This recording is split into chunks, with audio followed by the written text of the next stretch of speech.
Welcome to Docs on Call, brought to you by Fort Wayne Endocrinology.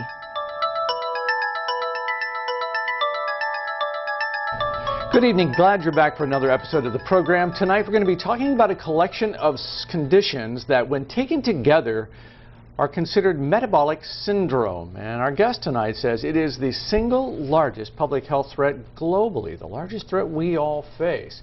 It increases the risk of everything from heart disease to cancer to diabetes, stroke, and even Alzheimer's. The good news is there is something you can do about it, and all you have to do is get started in the process. So that's what we're going to cover tonight with Dr. Ashok Kadambi, an endocrinologist from Fort Wayne Endocrinology. Good to see you again.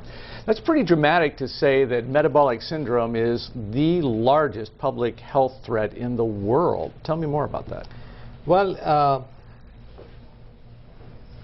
in the past, what used to happen is the countries that were prosperous had a lot of caloric intake, a lot of sugar intake, and the incidence of metabolic syndrome was quite high compared to the developing nations. But now we are exporting, we Americans are exporting food overseas to China and India, so that's becoming a major public health issue there as well, because of the quality of food that they're consuming and their inactivity because of lack of movement, because of screens and technology. Sure. So does this mean that, is it all related to the fact that we're eating more and we're all carrying more weight, we're all heavier today? Yeah, that's part of the story. We're eating more, but we're also exercising less, and the kind of food, the quality of the food that we're eating is very, very, very, very poor. In fact, it's nutrient poor. It's calorie rich but nutrient poor, and that has to do with the economics and the fact that the foods are easily stored. The shelf life is higher if you take away the fiber from it. So there's a lot of socio-economic and political factors in play as to why the quality of food has gone down over the years. So these conditions that all contribute to metabolic syndrome are high blood pressure, high blood lipids, high cholesterol levels, and walk that list out for me. Continue on. Right. We call this a syndrome because it's a constellation of various entities clustered together. At the root of it all, can we put it on this slide over here? Yeah, can we project it? Wonderful. So the basic problem with that is something called insulin resistance right down here. Basically, if you understand insulin, it's a hormone that lowers your blood sugar and pushes the sugars from the bloodstream into the cells so the cells can utilize it for energy. So if you have if there's a resistance to insulin, your body has to produce more insulin to handle the same amount of sugar. Right. Now the high insulin seems to be a problem. It seems to cause a lot of issues. For example, it can lead to a condition called inflammation or pro-atherogenic condition, which predisposes you to heart blockages or heart disease. It can also lead to hypertension. Because of the inflammation, it can also lead to cancer because of production of all these inflammatory cytokines, these strange chemicals. It can also in the long term lead to dementia because of the inflammation. It can lead to lipid problems because now you have a cholesterol pattern that's very, very, very sticky. We call it atherogenic lipid profile, or bad quality of the LDL. In women, it can lead to infertility and something called polycystic ovarian syndrome, and it can actually present as infertility and weight gain. It can also lead to something called non-alcoholic fatty liver disease, or NAFLD, which, by the way, is the #1 cause of liver transplantation in this country. And of course, ultimately, it can lead to type 2 diabetes. So the trick is to catch it over here, to catch the metabolic syndrome very early in the stage of insulin resistance. And we do that by measuring a fasting insulin and C-peptide level. And we do that routinely in our office for all new patients. Because it's so common, 1 in 3 has metabolic syndrome, it's impossible to tell who has it. So we screen every new patient for this. Excellent. That's actually pretty good news, isn't it? That a simple test can be so illustrative and help us point us in the right direction. Absolutely true, because people don't come to you with a label of metabolic syndrome. They come to you with heart disease or a family history of cancer, family history of dementia. So it's actually incumbent upon us to screen these patients early and check a fasting insulin C-peptide level. And in our clinic, we have a simple policy. Any fasting insulin level more than 10 or a C-peptide fasting more than 3 should lead to a high index of suspicion of metabolic syndrome, and then we should aggressively look for all the other things. Okay. So help me understand the role that hormones, and in particular, I know you believe in bioidentical hormones. What roles do they play in managing these conditions? Yes. There's a very strong association between metabolic syndrome and hormone imbalances. For example, it is very rare for me to see a patient in my clinic with type 2 diabetes or metabolic or high insulin levels with normal testosterone levels. Now, these normal levels may not be symptomatic and I may choose not to treat them, but I'll certainly observe them, and as I see the levels dropping, I'll treat them. And the reason is because testosterone also plays an important role in insulin, in insulin action. In fact, a lot of these hormones, including vitamin D, estrogen in women, they're all what we call enhancers. They enhance the effect of insulin. So if you lack any of these hormones, your body needs to produce more insulin to achieve the same effect. And when you have to make more insulin, it leads to inflammation, all those other conditions we talked about. Wow. Think of the impact. We were discussing this before you came along, as a matter of fact. The impact on public health, how much money we would save if we started looking for this condition and could get ahead of it. You know, we wouldn't have a healthcare crisis, I can tell you that. I mean, I'm going to make a bold guess here. If we treated every patient, if we caught everyone with metabolic syndrome and treated them aggressively, we could literally reduce our budget in half. Wow. Healthcare budget can be cut by 50% because you wouldn't have as much heart disease, as much liver transplant, as much cancer, or even dementia.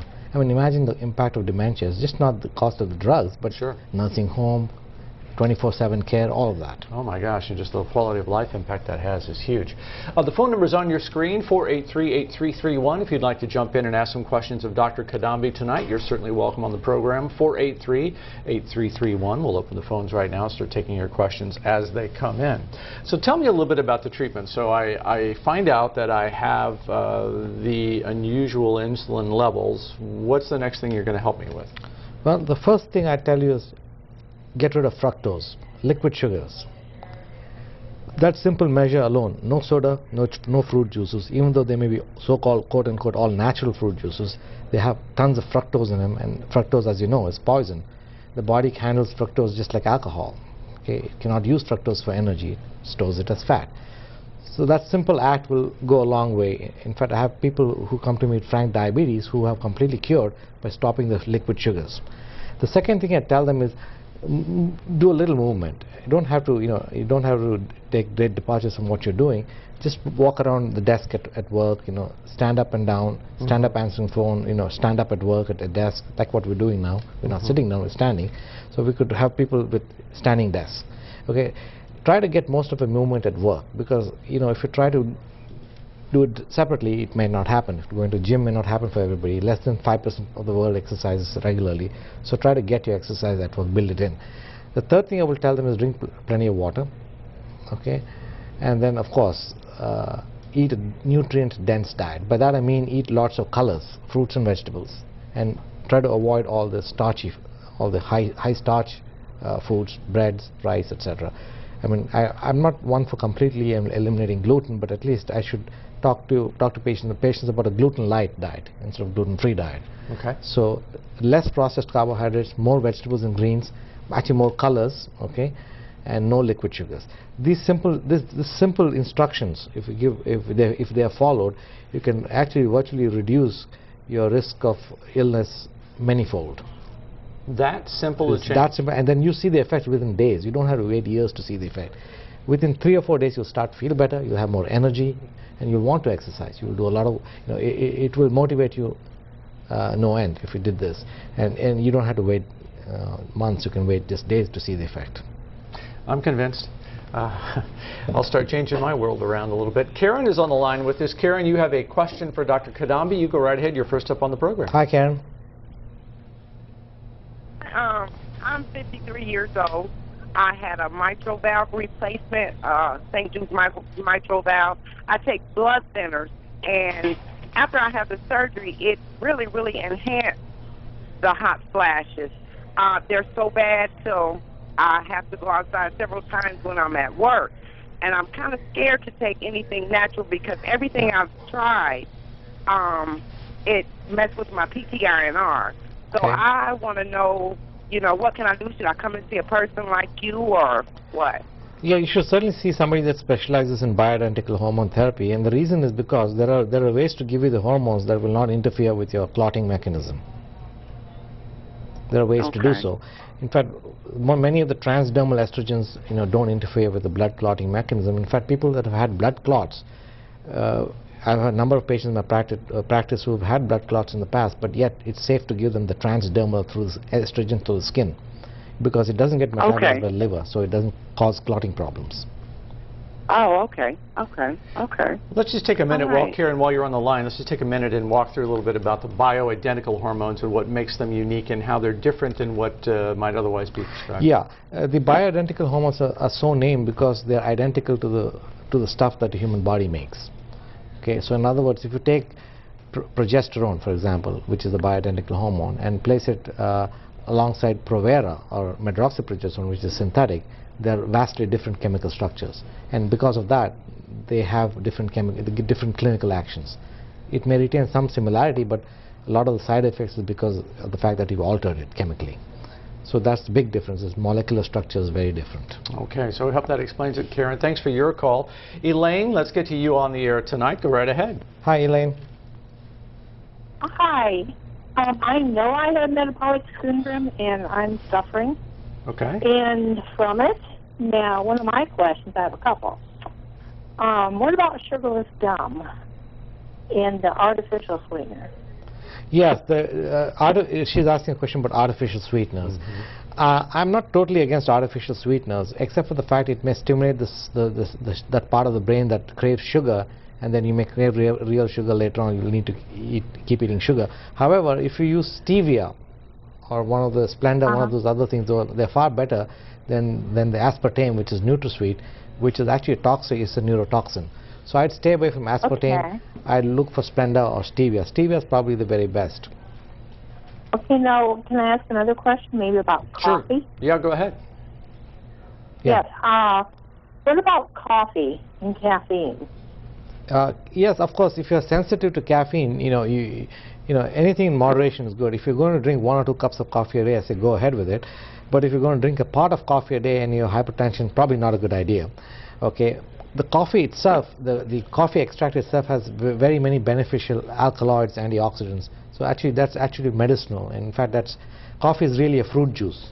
You know, you're extracting it from the coffee fruit. Yeah, right. And the coffee bean is part of the fruit. So it's actually it's pretty good to have a certain amount of coffee if you can tolerate the caffeine. But just don't drink pots of it. That would not be advisable. And generally, if you drink coffee without sugar or cream, it's probably the best way to do it. But personally, I don't like it without cream or sugar. So I'm guilty of indulging in 2 cups of coffee a day. Yeah, I don't use the sugar, but I do use the cream. But right. Just make sure there's no thyroid. Right. Make sure there's no trans fat in the cream. Okay. Make sure it's real cream and not out of synthetically derived stuff. Yeah. All right, Elaine. Thank you very much for your call. Glad you were online with us. Thanks a lot. And we have a opportunity for you to hear Dr. Kadambi discuss the connection between hormones and cancer, and that's coming up next Tuesday night, June 7th. Tell us more about that. Well, there's been a lot of bad press in the media about hormones and cancer, and many patients and even many doctors stay away from hormones for fear of cancer. I'm giving that lecture specifically designed to debunk that myth, to debunk the cancer connection. In fact, I'm going to prove with a lot of clinical studies that actually some of these hormones that we talk about, the bioidentical hormones, can actually prevent cancer. Not only does it not cause cancer, but you can actually prevent it. I have a number of patients in my practice now who are cancer survivors that are taking bioidentical hormones and are doing just very well with it. So this seminar series is continuing through the summer. The next episode is next Tuesday night, June 7th, Cashman Auditorium. That's on the Lutheran Hospital Complex. Very easy to find. If you're not familiar with it, don't worry. You'll get there very quickly and very easily. 7 to 8 o'clock next Tuesday night. And there is no cost to attend that series. And we'll remind you of that again toward the end of the program. If you're just joining us, you're watching Docs on Call. Our guest tonight is Dr. Ashok Kadambi from Fort Wayne Endocrinology. Started the program tonight talking about what Dr. Kadambi calls the most serious public health threat in the world, and that is metabolic syndrome.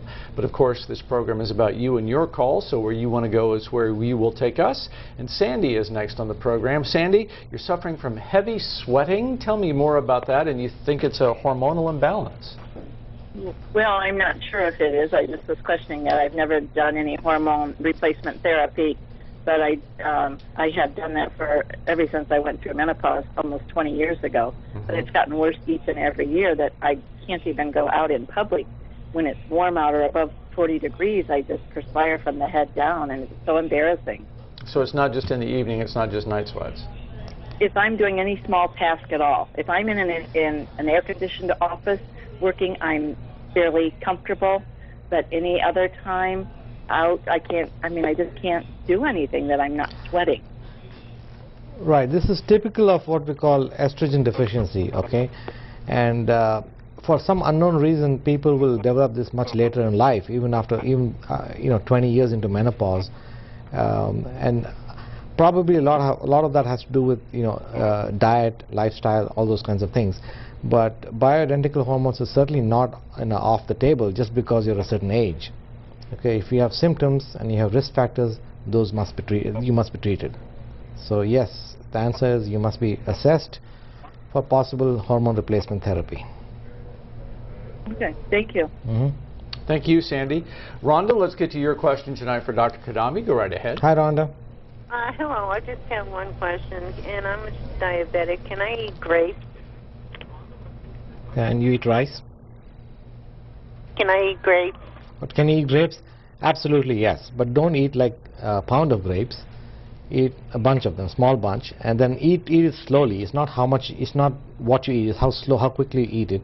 And certainly don't drink the grape juice. The thing is, when you eat the grape with the grape itself, you get a lot of fiber along with the juice. So it's perfectly okay to eat grapes.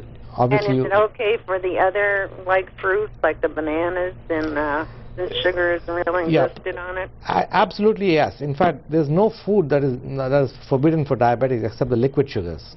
Okay, as long as the food looks like the real fruit, real thing, by all means eat it. But just watch the amount of food, and I would check your blood sugars 2 hours after to make sure that you're eating the right amount. If it's high, if it's over 140, then maybe you should eat less. Cut it in half. So yeah, a banana, small bunch of grapes, a small half a cup of grapes is not going to hurt you. In fact, it may actually put in some essential nutrients in your body. That may be actually a very good idea. It takes away hunger. Okay, thank you very much. You bet. Bye-bye. Thank you. Thanks, Rhonda. Gina, your call for Dr. Kadambi tonight. Go right ahead. Hi, Gina. Hi. My question is, my husband sweats profusely, and I wondered also if that could be a problem with hormonal replacement with men. Right. Just like women go through menopause, men also go through a similar situation called andropause, except it's more subtle. Since men don't have a uterus, you don't know when it actually starts. But it's very subtle, and sometimes it can present as sweating. Most often, men come to me with fatigue. Okay, but sweating is definitely possible. Of course, every person that comes to my clinic, again, coming back to the topic, I'll screen him for metabolic syndrome, because high insulin can also cause the same type of problem, sweating. So he could be having both metabolic syndrome and low testosterone. The two commonly coexist. So the best thing to do would be to make an appointment like at your office and have him evaluated? Yeah, that would be my strong recommendation, of course. But more than anything else, he needs a full comprehensive evaluation of all his hormones and all his metabolic factors. Okay. Thank you very much. You bet. You're welcome. And Gary, your call for Dr. Kadambi tonight. You go right ahead. Hi, Gary. Yes, I'm 56 years old. I've been diagnosed with type 2 diabetes, and I wanted to know, is that reversible? Thank you. Yes, type 2 diabetes is reversible. Okay, you'll still have the tendency to have diabetes, but we can reverse it to a point where it doesn't become a problem for you anymore. And depending on how early you catch it. In my clinic, we do an assessment to see where you are in that disease spectrum. And if you're very early in the disease spectrum, we can actually try and reverse it. Which means basically get you off the medicines, if possible, diet and exercise, definitely possible, and obviously the hormone therapies. So it's doable. Type 2 diabetes is reversible. Tell me a little bit about how you said where you are in the disease spectrum. Right. Tell me more about that. If you catch diabetes very early, when your own pancreas is making a lot of insulin, it's reversible. But if you catch diabetes when your own pancreas has completely, spent itself out, then you can't reverse it. Then you need insulin, you need medications. Okay. And then just so folks at home might be aware, the early symptoms of type 2 diabetes, I think thirst, and all the other symptoms. Let's walk through those. Yeah, the early symptoms of type 2 diabetes is basically no symptoms. And that's the tragedy of it. That's most of my patients discover when they're asymptomatic. Somebody runs because they had surgery, they did routine testing, blood sugar was 200, and lo and behold, they have diabetes. But if you look at the classical symptoms of diabetes, there's excessive thirst, excessive urination, fatigue, visual changes, those kinds of things. So these are the top 4. All right, very good. Let's get back out to the phones again, and Carol is on the line with us. You go right ahead, Carol. Hi, Carol. Yes, hi. I'm 70 years old, and I'm going through hot flashes. I'm hot all the time. I can't hardly stand it. I was wondering what could be the problem? How old are you? I've missed the first part. 70. 70. Again, 70 years old. Yeah, well, again, as I said, there could be other hormonal issues. So you need a full comprehensive hormonal assessment, number 1. And number 2, for some unknown reason, in my clinic, I'm seeing an influx of patients, who are 20 or 30 years into the menopause process who still have symptoms or suddenly develop symptoms. They were symptom-free for like 10, 15, 20 years. They never took hormones. Now all of a sudden they have all these classic symptoms. I cannot explain it. I have some theories, but I surely will treat it. And Carol, that treatment is, as you may have heard earlier in the program, often bioidentical hormones that you apply through the skin in a for the most part, yes. Yeah. I think your television's turned up in the background. Carol, we're going to let you go so we don't confuse other people at home. I want to steer us back to metabolic syndrome. So if I have one of those conditions that are in that cluster of conditions, so if I have, for example, high blood pressure, should I be talking to my doctor about being screened for metabolic syndrome? Yes, if you have one of these conditions in the cluster, the chances are that you might have some others as well.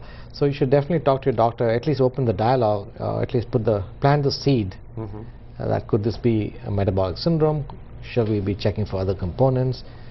Shall we check my insulin levels fasting, C-peptide fasting, or should we also check testosterone, vitamin D, the whole gamut?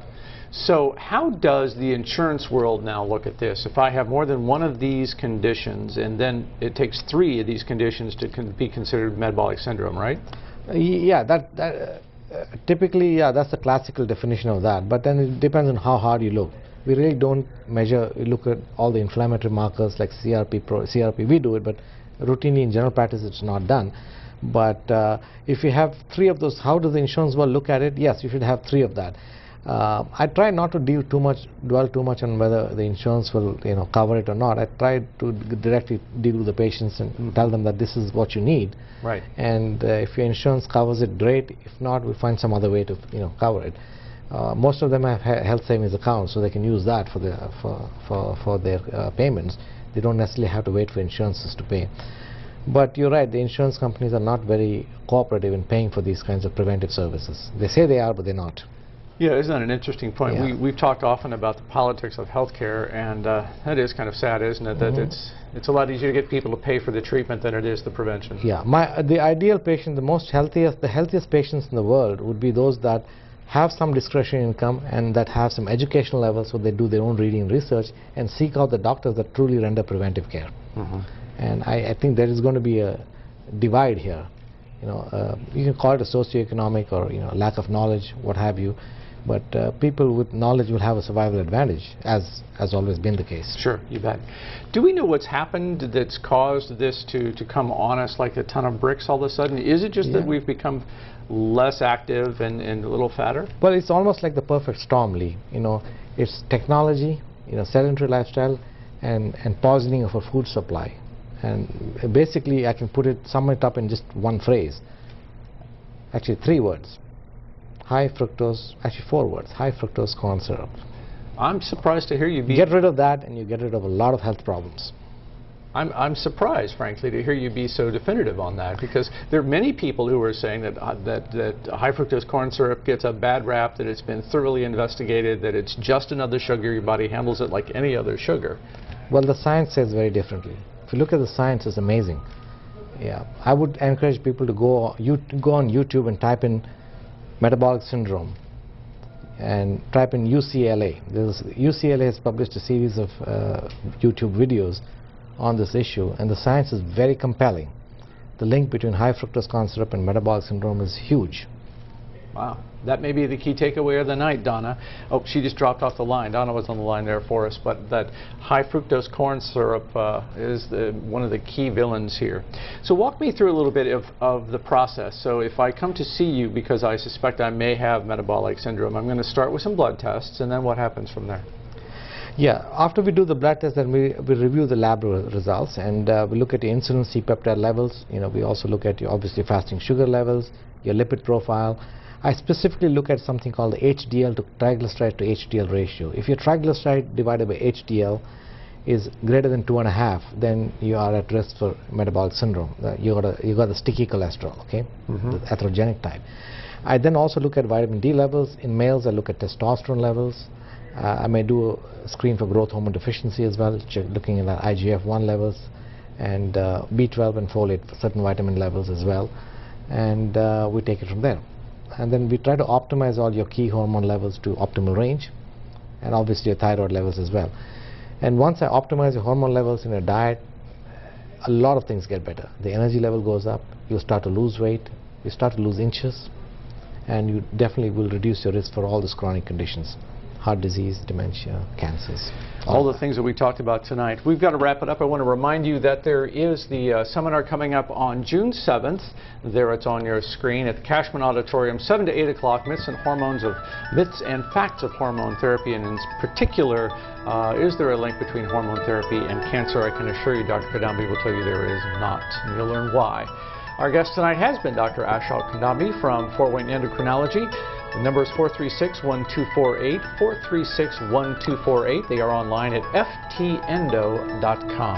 Next time on the program, Ted Blanford from Summit Hearing Solutions will be here. We'll be talking about connecting with your loved ones through better hearing. It is a factor in good health and enjoying your life. We'll see you then. Take good care.